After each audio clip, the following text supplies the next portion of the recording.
भाया पन्ना दाई का घर कौन सा है? ये इधर ये रोड जा रहा है। हाँ इधर घूम जाने का आगे मोड़ आएगा। हाँ घूमते ही आगे एक फूटी पोल आएगी। हाँ। फूटी हुई ऐसी पोल। अच्छा अच्छा वही पोल होगी। अच्छा, धन्यवाद।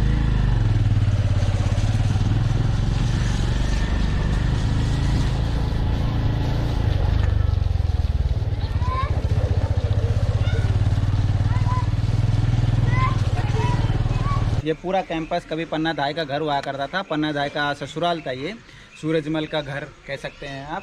और अभी एक्चुअली ये उस समय बहुत बड़ा कैंपस रहा होगा, लेकिन अच्छा ये वाला ना, हाँ ठीक है। तो जो पन्ना दाई के वंशज हैं वो जैसे धीरे धीरे पीढ़ियाँ बड़ी होती चली गई, जो उनका वंश बड़ा होता चला गया, तो उनके बेटों ने, उनके पोते पोतियों ने अपने अपना अलग अलग थोड़ा थोड़ा हिस्सा करके अपना नया घर बना लिया। लेकिन जो उनका मूल स्थान था वो अभी भी अपने मूल रूप में है। उसका थोड़ा बहुत मेंटेनेंस किया गया है, बट ज़्यादा नहीं किया गया। अभी ये लोग यहाँ पर गाय भैंसें बकरियाँ ये सब पालते हैं, वो बांध रखी हैं, ये है। और आसपास अगर बात करें,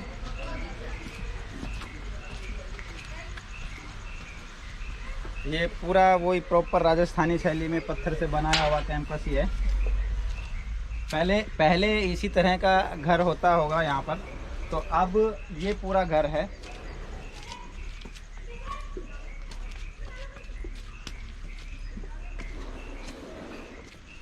यहाँ से आप देख सकते हैं, ये सबसे ऊंचाई वाला पॉइंट है इस कैंपस में। तो ये कैंपस रहा होगा पूरा। हालांकि जो इनके वंशज हैं यहाँ पर, ये भी इनके वंशज हैं। सुरेश जी यहाँ पर रहते हैं, सुरेश भाई। अभी एज उनकी काफ़ी कम है। और सामने एक रहते हैं, उनका नाम है भारत। ये हैं उनके पोते हैं, बहुत लंबी पीढ़ी के। तो उन्होंने ये अपना घर बना लिया। प्लस उन्होंने मेरे को अभी ये बताया कि उनका जो मूल आप कह सकते हैं कमरा वगैरह कक्ष उनका यहाँ पर था ये। और ये पूरा कैंपस ये आप देख लीजिए आज किस कंडीशन में है।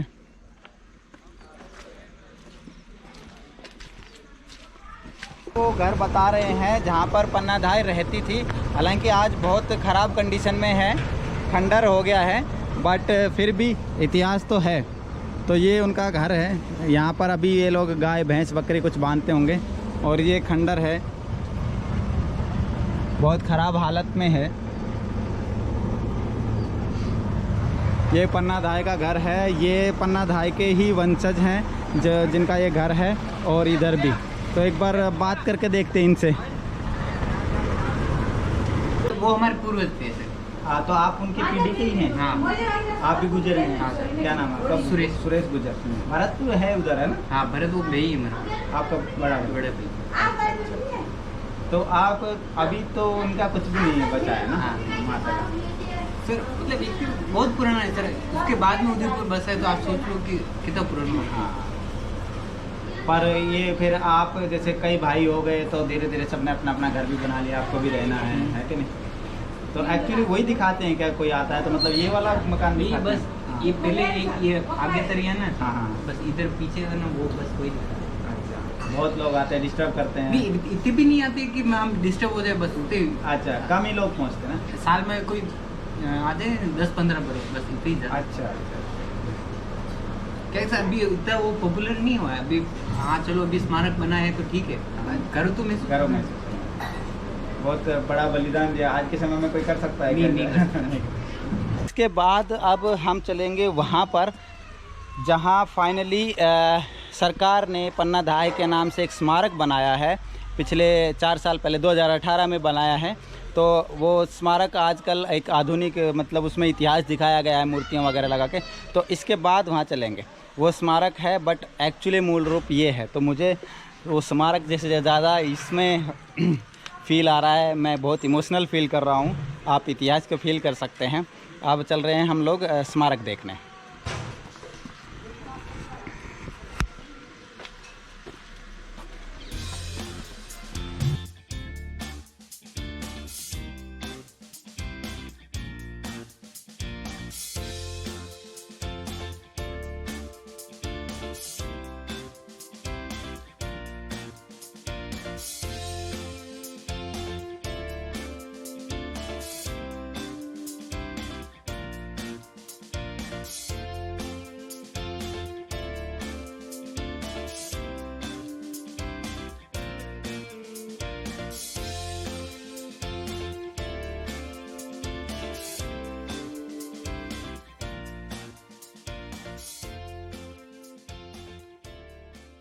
तो ये जो जगह है जहाँ पर अभी मैं खड़ा हूँ, ये है पन्ना धाय स्मारक, जो गांव कमेरी, ज़िला राजसमंद, राजस्थान में है। और कमेरी, जैसे मैंने बताया, पन्ना धाय की ससुराल थी। यहाँ पर अभी ये स्मारक बनाया है, लगभग 4 साल या 5 साल ही हुए हैं अभी इसको। 2018 में ये स्टार्ट हुआ था। इस स्मारक में पन्ना धाय माँ की एक स्टैचू है, जिसके साथ उनके दोनों बेटे कह सकते हैं, चंदन सिंह और उदय सिंह जी वहाँ पर उनके साथ हैं वो स्टार्टिंग में। उसके बाद ये पूरा कैंपस है अरावली क्षेत्र में बसी हुई पहाड़ियों के ऊपर, ये कमेरी गांव में ये स्मारक बनाया है पन्ना धाय के नाम से। तो इस स्मारक के बहाने ही सही जो इतिहास है, जो इतिहास रहा है माता पन्ना धाय का, उसको बहुत अच्छे तरीके से यहाँ पर वर्णित किया गया है। अगर आप आओगे अच्छे से देख सकते हैं, समझ सकते हैं पूरा इतिहास उसमें मूर्ति के द्वारा दिखाया गया है। आपका क्या नाम है? सर भरत नाम है मेरा, भरत गुजर। भरत गुजर। आप यहीं रहते हैं? यहीं रहता हूँ, जगह इंचार्ज यहाँ का। आप इंचार्ज? आप जो पन्ना धाय हैं। हाँ जी। धाय मतलब? धाय मतलब एक धाय दूध पिलाने वाली जो एक माँ होती, जो अपने बेटे का ख्याल भी रखती है और दूसरे का भी ख्याल रखती है। एक पद था धाय तो, और एक मतलब राजा के पुत्र को दूध पिलाने का कार्य करना, वो धाय माँ का एक पद था। तो वो चित्तौड़ में पन्ना धाय को मिला, पन्ना धाय को चित्तौड़ में एक धाय माँ का पद मिला। अच्छा। तो वो पन्ना धाय आपके? हाँ, मेरे रिलेटिव थी। पन्ना धाय हमारे दादी थी परिवार में। अच्छा। सूरजमल जो गुजर इनके पति थे, वो हमारे दादाजी थे, और इनकी जो ये पन्ना धाय हमारी दादी थी, और ये पांडोली की थी, और जो सूरजमल गुजर वो कमेरी के थे। यहाँ शादी हुई थी, यहाँ पर उनकी ससुराल थी? यहाँ ससुराल था। तो आप उनके कौन सी पीढ़ी होगी? कम से कम 500 साल पुरानी बात है, तो कम 15-16 पीढ़ी बीत चुकी है। अच्छा। तो लेकिन आपको कैसा लगता है? आपको सर पन्ना धाय जो, अब अपने को गर्व होता है कि अपने उस मेवाड़ की भूमि पर जन्म लिया और पन्ना धाय के परिवार में जन्म लिया, बहुत ही बड़ी बात है, बहुत बड़ी बात, भाग्य की बात है। तो ये है पन्ना धाय दीर्घा 1, इसमें सारा इतिहास लिखा हुआ है। पन्ना आई पांडोली से कमेरी।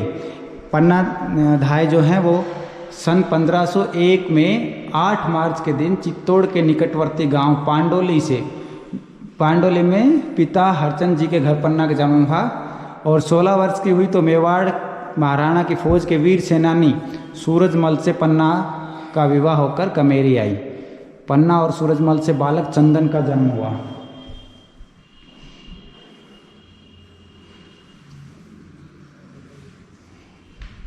उसके बाद ये यहाँ पर हैं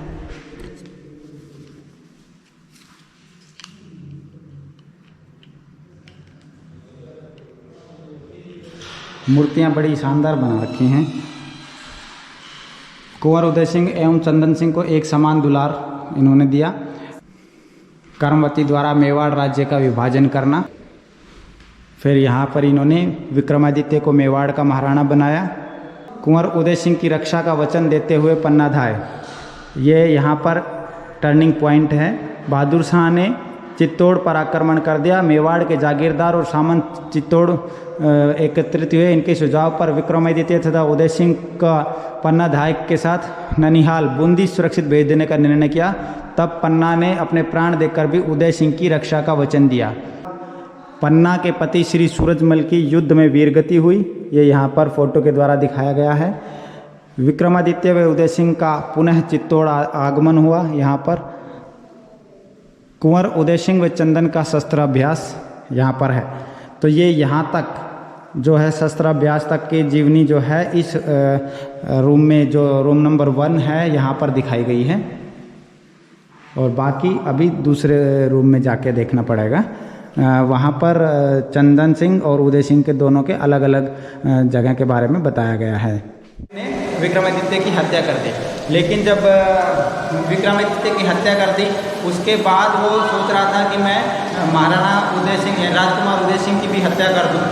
तो ये दासी के रूप में बताया गया है। विक्रमादित्य की हत्या के बाद ये दासी दौड़ती हुई जाती है और ये जाती है पन्ना धाय के पास और उनको बताती है कि बनवीर ने विक्रमादित्य की हत्या कर दी है और अब वो यहाँ पर आ रहा है।